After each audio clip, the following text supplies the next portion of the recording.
तथा सदियों तक पराधीनता के बाद यदि भारत दुनिया के सामने विश्व की शक्ति के रूप में खड़ा है तो किसी की कृपा से नहीं है, अपने संवैधानिक बल पर है। हमने प्रगति की है, हमने विकास किया है। चाहे प्रथम संविधान संशोधन से अभिव्यक्ति की आजादी देना हो, चाहे धर्मनिरपेक्षता, समाजवाद, अखंडवाद को संविधान की प्रस्तावना में शामिल करना हो, चाहे आर्थिक रूप से पिछड़े सामान्य वर्ग को आरक्षण देना हो, चाहे 73वें तथा 74वें संशोधन से पंचायती राज को लागू करना हो, चाहे महिला आरक्षण देना हो, नौकरी से लेकर संसद तक।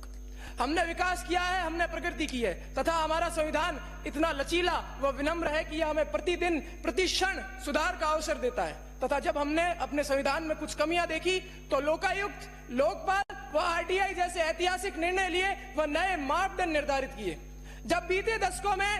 आया राम गया राम की राजनीति बढ़ी, जब राजनीतिक नेता केवल व्यक्तिगत लाभ के लिए दल बदले, तब हमने 1985 में 52वें संविधान संशोधन के तहत दल बदल विरोधी कानून लागू किया, जिससे संसद की कार्यवाही भंग न हो,